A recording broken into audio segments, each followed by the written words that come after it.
Welcome to this explainer. Okay, today we are fundamentally rethinking what it actually means to be a leader.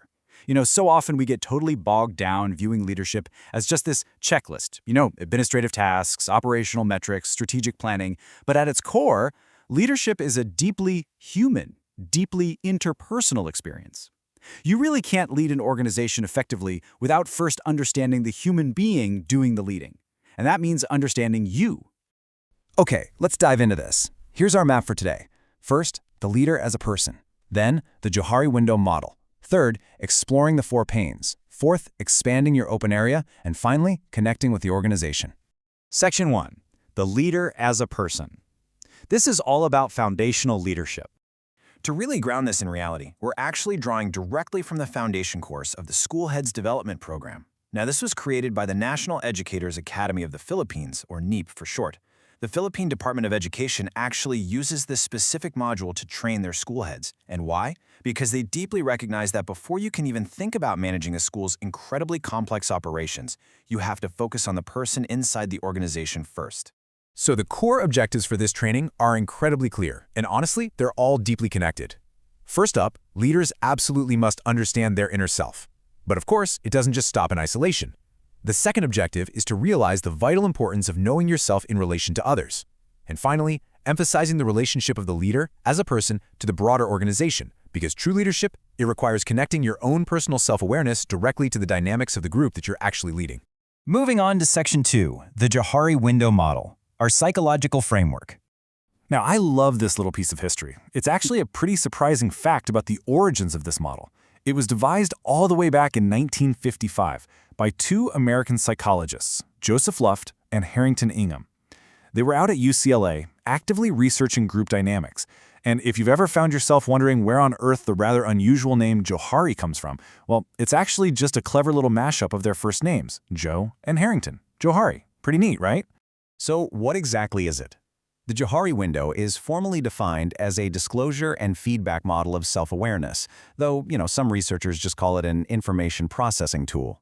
But basically, it's this brilliant, simple framework designed to illustrate and actively improve mutual understanding between individuals in a group. It's essentially a way to map out your information, your feelings, your experiences, attitudes, and skills from 4 very distinct perspectives. Section 3. Exploring the 4 pains. Let's look at those 4 perspectives.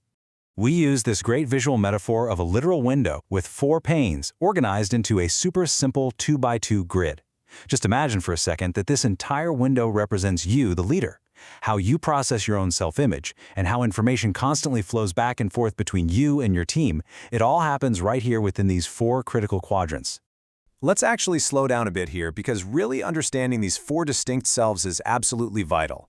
First, up in the top left, we have the open or free area, which is sometimes called the arena. This is information about you that you know and that others know too.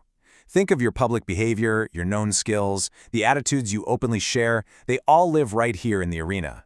Next, over in the top right is the blind area, or your blind spot. Now this one is crucial. These are things totally unknown to you, but perfectly visible to everybody else. Maybe you have a habit of tapping your pen really loudly when you're stressed, but you don't even realize it. Trust me, your team definitely knows it. Down in the bottom left is the hidden area, or the facade. This is the stuff you know about yourself, but purposely keep hidden away from others.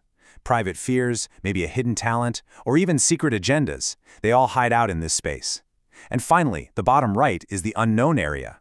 This is information unknown to you and simultaneously unknown to everyone else.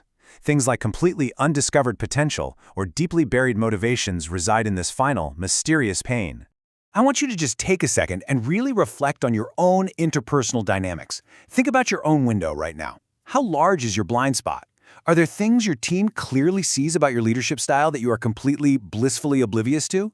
And how would you describe your public life, your arena? Do you think it might actually help you and your whole organization if you expanded that public life and built a bit more transparency? Section 4, expanding your open area. Let's look at some actionable strategies. Now, what's incredibly interesting here is that this isn't static. There's active movement, usually represented by directional arrows pushing the boundaries, because the ultimate goal of an effective leader and a healthy team is to expand that top left open area downwards and to the right, literally pushing into the hidden and blind areas. Think about it. A larger open area naturally means better communication, a lot less misunderstanding, and much, much higher trust. But how do we actually move those lines? Well, it all comes down to two primary mechanisms of change. First up, ask. You actively shrink your blind spot by soliciting feedback from others. You literally just ask them to tell you what they see that you don't. Second, tell. You shrink your hidden area through self-disclosure or exposure. You actively make the choice to open up and share your thoughts, your feelings, or those hidden skills with your team. Feedback and disclosure. Those two things are the absolute engine of mutual understanding. And finally, Section 5, connecting with the organization. Let's talk real-world application. To break the ice and really jumpstart this process, the NEAP training module uses an incredibly fun, highly practical activity, socialized bingo. But instead of numbers, the squares have traits. Things like someone whose favorite fruit is mango, or someone who has traveled to Baguio City. By actually getting up, walking around the room, and talking to people to fill out this card, leaders are engaging in shared discovery. It's lighthearted, sure, but it is highly effective at encouraging self-disclosure. It reveals those hidden areas and starts expanding that open arena with team members right there on the spot. Now, look past the actual game for a second. Why is it so profoundly important to know the other members of your organization on this kind of personal level? Well, because when you know their hidden areas, and they know yours, deep, authentic trust forms. Communication stops being this series of totally blind guesses and becomes a powerful, aligned strategy. The bingo activity, that's really just the spark for serious, long-term organizational effectiveness. So, this crucial point is perfectly captured by a wonderful quote from Maya Angelou that's included in the training. She said, "I've learned that people will forget what you said, people will forget what you did, but people will never forget how you made them feel."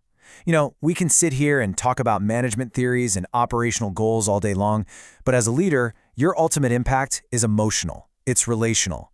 The Johari Window is really just a tool to ensure you're emotionally intelligent enough to make your team feel seen, understood, and genuinely valued.